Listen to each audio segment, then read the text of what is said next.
Hey everyone, I'm Tsetzuko, and in this video I want to go over an add-on that I use called OPie. It's an add-on that I get a ton of questions about, and I have a video about it up on the channel called OPie in my personal keybind settings that you can check out. There'll be a link in the description below, and that's a good place to get started on OPie and how to use it at a baseline level. In this video, I'll give a brief overview of what OPie is and what it does. But the main focus of this video is going to be updating you with how I've changed the way that I use OPie, how I organize everything within it so that you can make some adjustments and changes yourself. And I'll also be sharing and putting out videos on each of my class OPie rings. And this is kind of a primer for that as well, to introduce you to what's going on so that I don't have to cover that in every single video. So let's get started talking about OPie. So what is OPie? OPie is an add-on that creates a radial menu that you can use to select your abilities. Now, this looks something like this. So you may have seen this before on console games and things like that, where effectively you push one button and then you're able to choose from a selection of options in a ring or a pie. Now, most players will use OPie for utility stuff, right? So for example, they may create a ring that has slices, that's what they're called, for things like their mounts or their Hearthstone or toys or raid markers, that kind of stuff. So that quickly on the fly, they can choose between 3 different mounts. Oh, you know what? I need a mount that gives me a seat for a passenger. Oh wait, actually I need a mount that gives me a vendor. You know what? I'll just take my normal mount. So you can quickly access mounts, toys, raid markers, all that kind of good stuff with these sorts of rings. And that's what most people use OPie for. Profession skills, toys, trade skills, items, that kind of stuff. Now I use OPie for everything that I do. It's my action bar replacement. Most people use OPie with action bars and hotkeys, and then they just have a couple of rings hotkeyed where they can use their mounts or raid markers or whatever. However, I use it as a total replacement for my hotkeys and my action bar. Now that throws a lot of people off sometimes, but the reason that I do this, and I've been doing this way probably since the end of Warlords of Draenor, is because I have a disability connected to my time in the Air Force, where I have really severe nerve problems, carpal tunnel-like symptoms in my wrists, my elbows, my fingers, and that stuff is really, really aggravated by playing video games where I have to stretch my hands and fingers a lot, where I have to do repetitive keystrokes all the time, especially in combination with having to stretch them, where I have to hold down keys a lot that are kind of awkward. Any of that kind of stuff drastically aggravates all of the symptoms of my disability. So stuff like sprinting in a game is just absolute hell for me to do. Stretching from my movement keys over to 7 or 8 to hit keys and stuff like that is really aggravating as well. And, being in that position, I've tried all kinds of things in order to let me keep playing video games, because I love playing video games. And for me, OPie was the solution that made it so that I could continue to play World of Warcraft, which is a game where you need to hotkey 30 different things, right? If you want to play and be competitive. And playing this way with OPie, I feel like I can continue to play well and to be competitive, right? I'm not trying to get world first in a mythic raid or anything like that. But, I do want to challenge myself and play to the best of my ability, given, my disability and everything else. And this allows me to do it. And that's why I use OPie as an action bar replacement and hotkey replacement. So just to give you a quick example of how I kind of use this. So first off, this is not, everything that I do is still via hotkeys, okay? There's no clicking involved. That's a common misconception. You can set OPie up to work that way, but that's not how I use it. So if I go in to attack this target and I hold down my W key, I'm going to get this ring here with a bunch of different abilities. Okay. If I just hit W, this is going to Storm Strike. Okay. Boom. There goes my Storm Strike. All I did was hit W exactly like I would normally hit W as a hotkey, or 1 or 2 or 3. And that casts Storm Strike for me. Okay. This time, if I hit W and I flick my mouse over to the upper right, I'm going to cast Flame Shock instead. So this one I do have to hit W and flick the mouse over, but it will cast Flame Shock. Boom, there's Flame Shock, right? Took basically no time. It's added time compared to just hitting 2 or whatever, but not a lot. Same thing, if I come up and I flick my mouse to the top left, I'm going to cast Crash Lightning, just like that. And through using this method, I'm able to just hit one key, W, and flick my mouse in a direction and cast 5 different spells. So on a Shaman rotation, I might do something like W to Storm Strike, flick up for Flame Strike, flick down for Lava Lash, go into a Lightning Bolt, hit my Crash Lightning, Storm Strike again. Let's go over to Flame Shock again, Lightning Bolt again, Crash Lightning. You get what I'm saying. So it's still effective. It's still quick. A lot of it comes down to muscle memory and having a good system in place so that you can translate this muscle memory between multiple specializations and multiple classes. And that's what we're going to cover in this video. We're going to cover my system and how it's evolved to Shadowlands. So you have a general idea of kind of what OPie is and what you can do with it.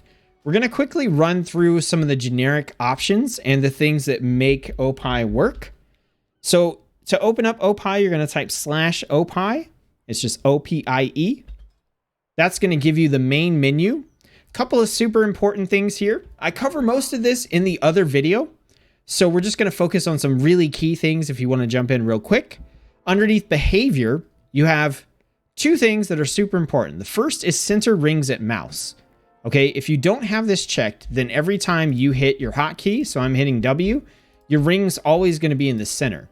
And if you remember, I just said like, okay, I hit W and I flick up and to the left, and that lets me, or up and to the right, and that lets me cast Flame Shock. Well, that's fine, but if I'm over here on the left somewhere, and then I want to cast Flame Shock, I got to come all the way over here in order to do it. If you have center rings on mouse, no matter where your mouse is, the ring spawns there. And so it's always just that tiny little flick up and to the right in order to cast your Flame Shock. Super important. The other thing is quick action at ring center. So this allows you to set a slice, an ability, as a quick action so that if you just hit the main hotkey, it casts that ability. This is exactly what's happening when I said, hey, I just hit W and it cast Storm Strike. So you can see this. If I were to turn off the quick action and you look in the center of the ring, you can see it's kind of the white gray color and it's not really pointing to anything in particular until I move the mouse. If I add my quick actions back on, when I hit W, it immediately is defaulting to pointing at Storm Strike. And when I let go, it'll try to cast it.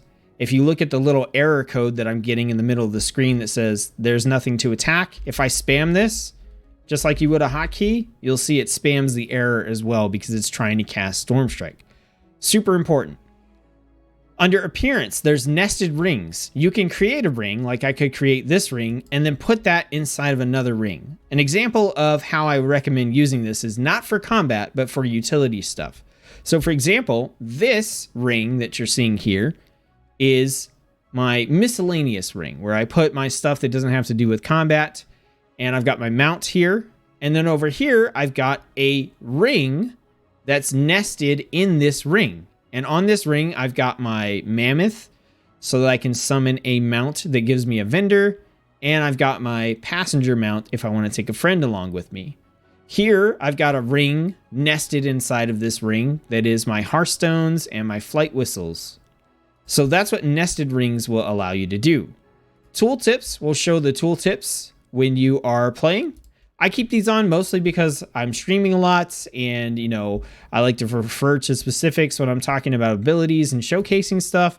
But if you're super familiar with your you know, your setup and everything, you can turn these off for a much like cleaner look when you're actually playing. And then under animation, this is pretty straightforward. Outward spiral on hide makes it so that if I let go of the ring, they kind of spiral outwards. If I take that off, they kind of like vacuum into the center. I find that to be a little bit more distracting than just the spiral. And then enlarge selected slice, when you are hovering over a slice, it gets a little bit bigger. And if you turn that off, it just won't do that. They'll just stay the same size. So that's the general settings for OPie. If we go into the next section, this is your ring bindings, where you can set your key binds for all the different rings you've created. So W is the one that I have for Shaman Core, which is this one here. So I could quickly change that if I wanted to. Going into custom rings, this is where you create your own rings. You can hit new ring and add a name.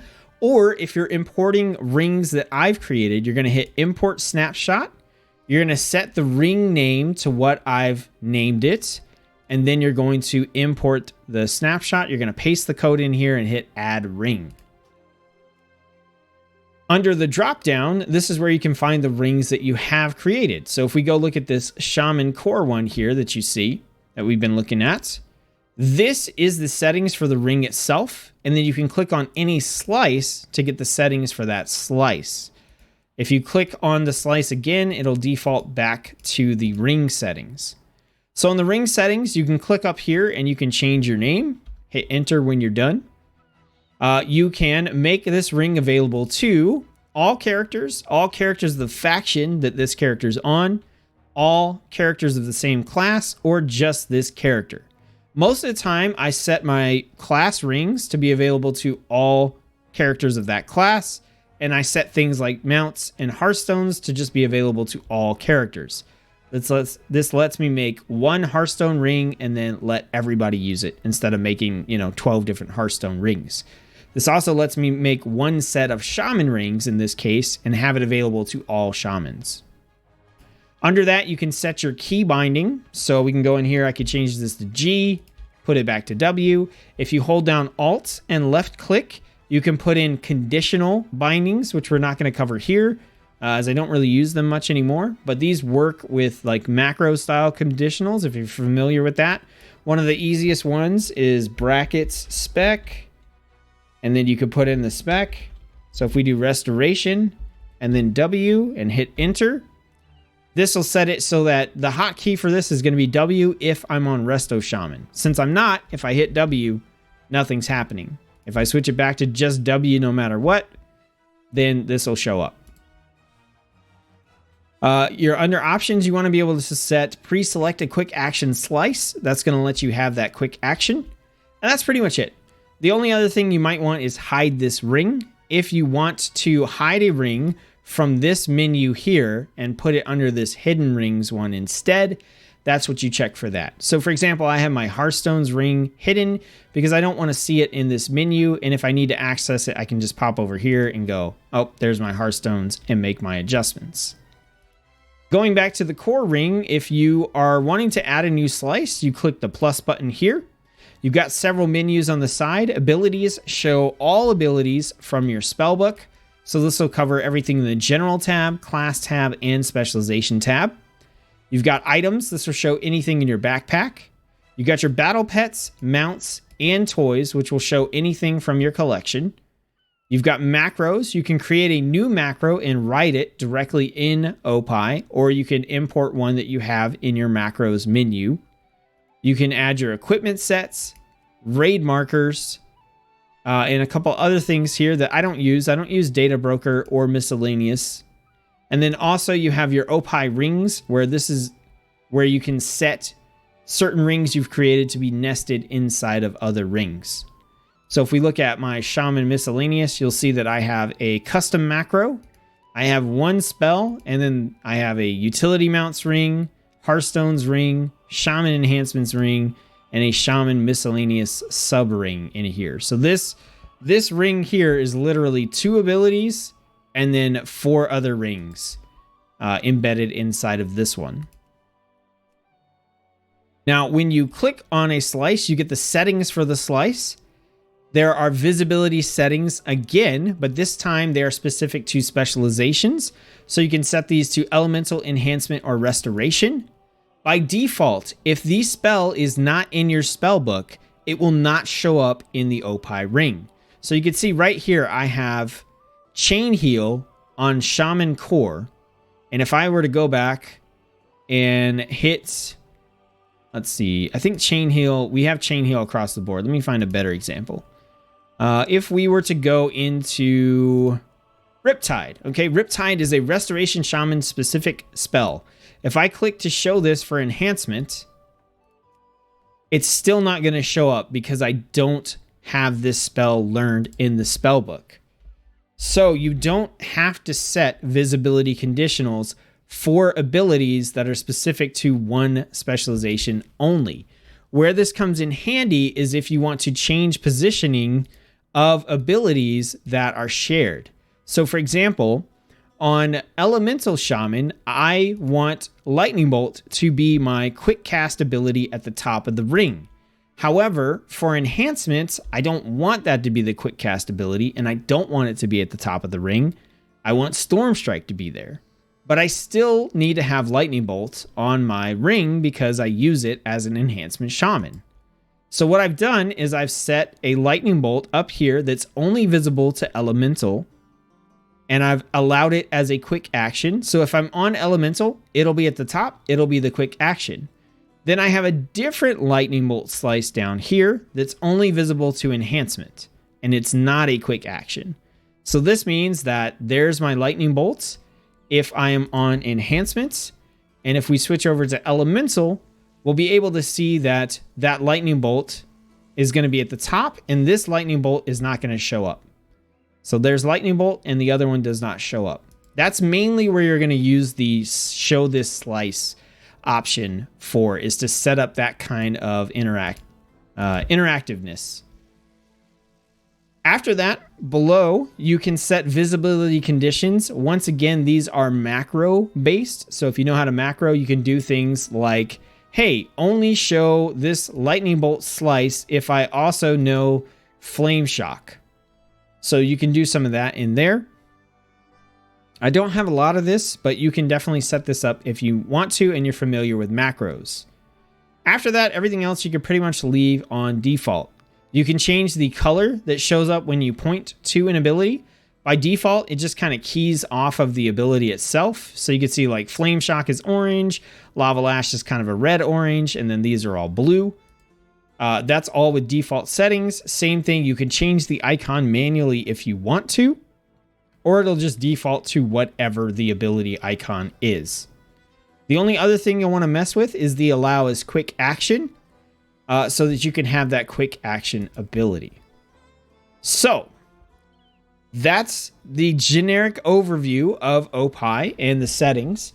So now we're going to get into how I use OPie. So if you just want to use OPie for generic purposes and you're not worried about organizing your stuff the way I do, using it for combat or anything like that, then this is it. This is the end of the video for you. You know, throw a like on it if you enjoyed it. Comment, subscribe, all that kind of good stuff. Keep the channel growing. Hopefully I helped you out and you can make some OPie rings yourself. They're really easy. You can go in and just hit new ring, make a Hearthstone ring, put all your Hearthstones on it, and throw a keybind on it, and you're good to go. When you're looking for things, you can go into search, and you can do stuff like type stone, and that'll help you narrow down the things that you're looking for in this big giant menu. But overall, if you're just using OPie for stuff like that, you're good. You're golden. It's pretty simple. For everybody else that either wants to set up OPie the way I do, wants to use my knowledge to help them set it up the way they want, or is just curious about how the heck I do all this, that's what we're going to get into here. And it's going to get a little bit more complicated, a little bit more in-depth from here on out. So if you're with me, let's go. So the first thing we're going to do is jump in and we're going to talk about the rings that I set up. I set up my rings similar to the way I've set up my abilities on my specialization introduction guides and my tanking guides into these big broad groups kind of based around their generic function. So the types of rings that I have is I have my core abilities, right? My core rotation abilities, the things that I cast all the time. I have those on one ring, and I try to keep all my rings to a max of 6 slices. And that's because 6 slices keeps things in a position where it's not too cluttered on the ring and it's very easy to hit the appropriate key. The more slices you have on your rings, the harder it is to be accurate and hit the ability that you want. And I think that's a real detriment to you when you're trying to fight things and respond and react. So I have my core ring of all those core abilities. I have my defensive ring, which includes all the things that help me stay alive. Okay, so on Shaman, I've got my healing surge if I need to heal myself. I've got my astral shift for damage reduction. I've got my earth elemental to tank for me. All those kinds of abilities are on this ring. My next ring is my offensive ring. So this is similar to defense, but it's focused on offensive abilities that help me deal more damage, heal better, tank better, depending on the role. Those all go on this offensive ring. Okay. So here I have stuff like, my feral spirit, which summons my wolves. It's got a big 2-minute cooldown. I've got heroism for the haste, etc., etc. I have a utility key, or a utility ring. And this is where I put all of the abilities that I use that are more utility style things, such as movement skills, things that remove debuffs, movement speed increases, abilities like chain lightning that maybe I don't use all the time on enhancement shaman, but I still want to have available to cast when I need them. Those go in my utility ring. I have a crowd control ring, and this is where I put all of the stuff that does crowd control to the enemy, whether that's a stun, a freeze, a daze, an interrupt. All that stuff goes on this ring. So for Shaman, I've got my interrupt, I've got my frost shock with the slow, I've got my hex to transform something, I've got my capacitor totem for stunning. All that kind of stuff is here. And then I have my miscellaneous ring, which has all the stuff that doesn't have anything to do with combat, really. That I don't need to react with, that I'm either casting before I get into combat or afterwards. So I have like my resurrection spells in here, my water walking's in here. I've got my weapon buffs because I want to have these active before combat. I've got my lightning shield in here. I've got my hearthstones, my mounts, all that stuff is in here. I do have one additional ring that I sometimes add, which is a healing DPS or tank DPS ring. And that's basically if I'm on a specialization where the bulk of my core ring is taken up by healing or like tanking abilities or something, but I still have a lot of offensive abilities that I can use, then I put those into an additional ring that has those abilities. So like on Restoration Shaman, most of the time, I'm going to want to be casting like my main heals on my core ring here, but I still want to be able to DPS, and so I just bake those into this other ring. So that is the different rings that I have, and just generally how I go about setting them up. So we're going to get back into OPie, and I'm going to show you kind of the way that I've set this up. Now in my previous video, I had developed this so that I had a elemental core ring, a enhancement core ring, and a restoration core ring. And I had one core ring for each specialization. I had one crowd control for each specialization. I had one defensive for each specialization. And so what this meant is that if you see here, I've got 1, 2, 3, 4, 5, 6 rings. I would actually have 18 rings per class. Okay, I've reduced that down to 7 rings per class.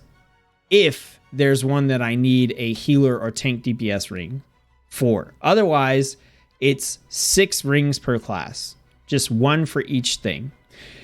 So the unpruning has actually kind of helped with this. And my process for creating these rings and setting them up is interesting. So we'll make a new ring, and we're going to call this Shaman Test. And I can show you how I set this up. So the first thing that I do is I go into my Shaman class tab, and I'm going to add all the abilities that I want to add from the class. So let's make a DPS sort of ring, and we'll just throw a couple abilities in here, not everything. I might go, okay, Chain Lightning. Let's go add our Chain Lightning. Let's add our Flame Shock, and let's add Lightning Bolt. So now I have these 3 abilities in here. And let's go ahead and set this ring. We'll set it to 9.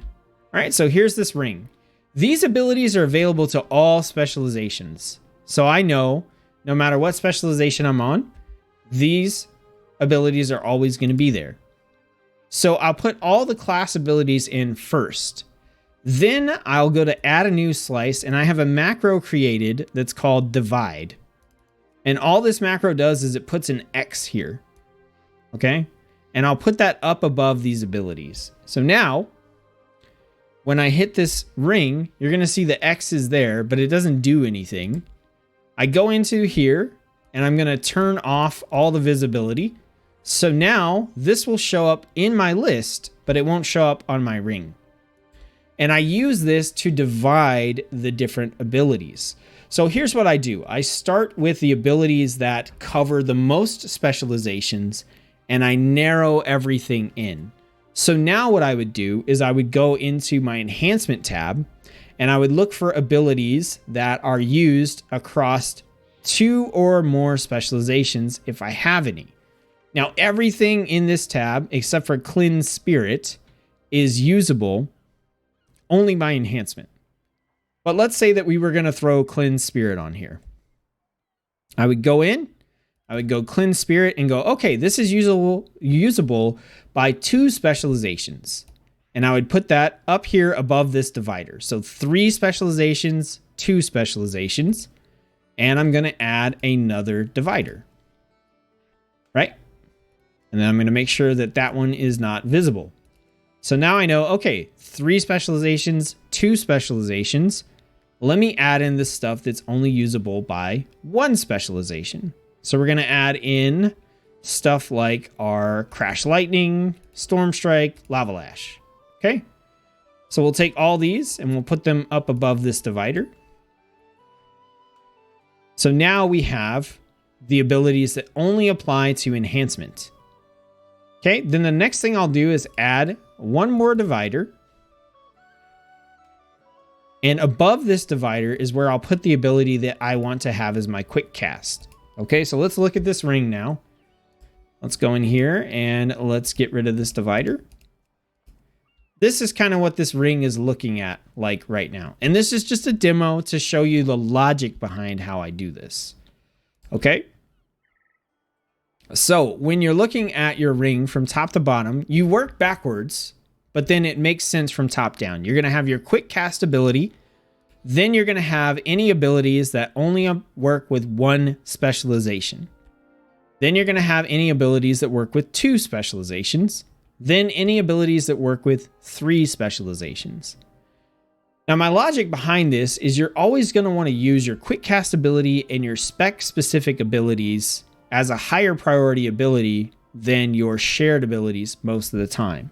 That's what's going to change from spec to spec. So if we put all of the abilities that are shared on the bottom of the ring, they're always going to be on this left-hand side. Okay, and for me, flicking my mouse in the right direction is faster and more effective than the left direction. So I try to put the stuff that I'm hitting a lot over on this side. Okay, and that tends to be your spec-specific abilities. Now, the extra thing to add in here is that once I'm done adding those abilities, I'll switch specializations. And once you've done the 3 specializations thing on 1 spec, you're done with that. You switch over to 2, and once you've done that, you're done. And then finally, your last specialization that you do should only have abilities that are specific to it, left to put on here. But if we get into elemental and I go in here, what I would do is I would add the elemental specific stuff.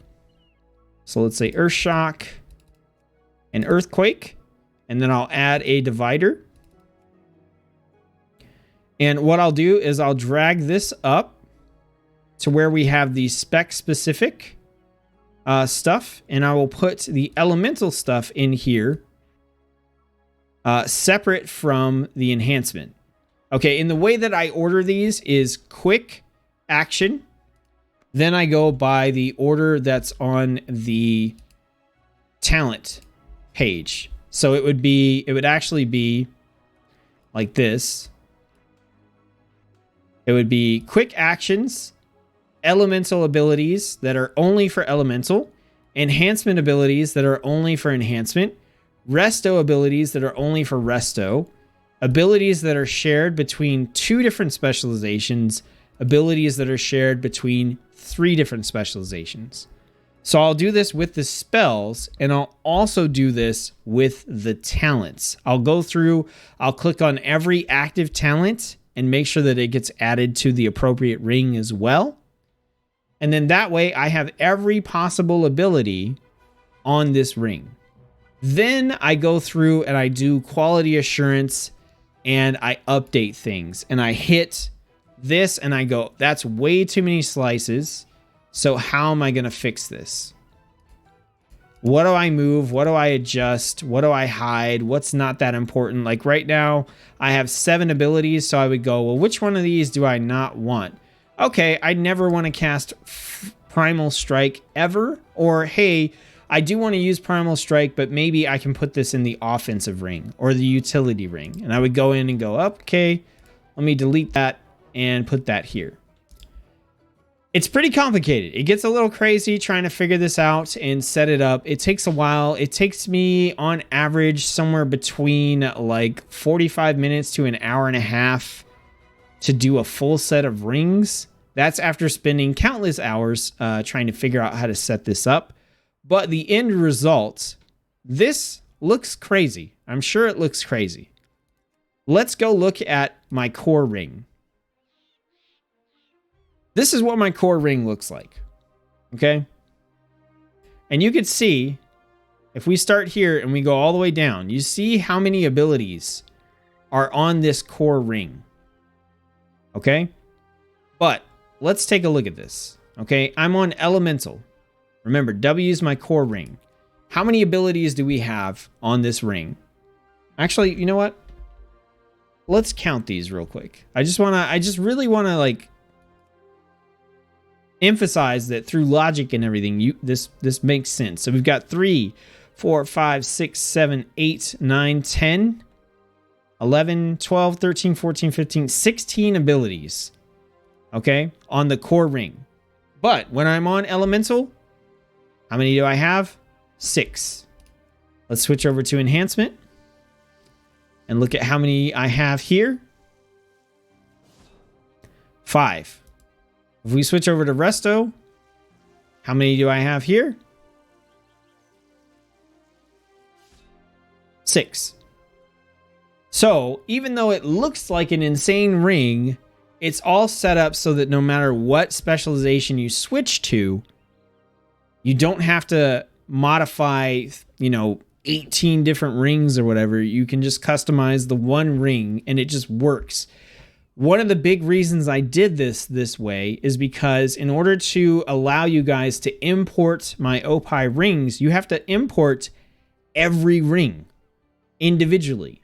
So if you wanted a full set of shaman rings from me in the old system, you would have to import 18 different shaman rings plus the extra utility rings for hearthstones and mounts, plus importing the custom macros and all that kind of good stuff. So you're looking at having to import over 20 things to get the setup that I have on OPie via an import. With this method, now instead, you're probably going to have to import 10 things. So I've managed to cut this in half and just add in the logic. Now, the big thing here that I want to emphasize to you guys is there's one ring where you will have to actively make manual adjustments based on your preferences, and that is the offensive ring. Okay, there are way too many abilities in here, and your priority for them and how they get cast is going to vary significantly based on the build that you're playing and what you want to prioritize. So this offensive ring, you will have to set up the way that you think works best for you, but you can at least understand how it's laid out. Okay, so the very top is the quick cast abilities. Under that, if we're looking at Shaman, but you can do this with any other specialization. The first specialization is the next section. These are talents and abilities specific to only that specialization, okay? So quick cast abilities, only elemental. The next one is going to be the next one down. Only enhancement. The next one's going to be the next one down. Only restoration. Then it'll be anything that's shared among 2 or 3 different specializations after that. So you will have to manually customize these. So that's the overview. If we want to delete this ring, we just come in and delete it. Hit OK. That's the overview of OPie. That's an explanation of the logic and how I've set this up for you and just in my own playing of OPie to make things kind of easier to maintain. It's a big setup, but then it's really easy to maintain and it just works and it's way easier for people to import. So if you want to set up your own rings, that's totally fine. As I finish these rings, I'm going to be releasing videos where I cover each ring, what's going on with it, how you can customize it, and have links to the import codes if you want to use them. And you'll be able to modify them and everything else that you want to do beyond that. So I hope you've enjoyed this video. Let me know what questions you have. Let me know what you think of all this. I know it's a little bit crazy, but I think it's fun. I think it's interesting. I like it. I've got kind of a programmer brain, so I like working out the logic and stuff like that. And this has just been a lot of fun for me. Again, if you're able to just play with normal hotkeys, that's a way easier solution. But if you're not, if you struggle with any of the things that I talked about in this video, this is totally a viable option. If you can practice with it and get the muscle memory, you can still play really well using OPie. And I think in almost all content you could possibly want to do, if you're not a leaderboard chasing player, you'll be able to use OPie pretty effectively. So thanks for watching the video. Appreciate it. Let me know if you have any questions. Don't forget to like the video if you enjoyed it. Comment, subscribe. Check the description below, you guys. I've got a link to the Discord where you can come and ask me questions or just chat with everyone else in the community. I've also got a link to my Patreon, and it really is the Patreon support that's given me the time and the ability to make videos like this, to make these import codes and everything for you. And if you want to support that and you want to see this stuff come out more often, get updated more often, get released to you more frequently, then that's a great place to support the channel. All right, everybody, I hope you're having fun in whatever it is that you're doing. And as always, I'll see you on the next video.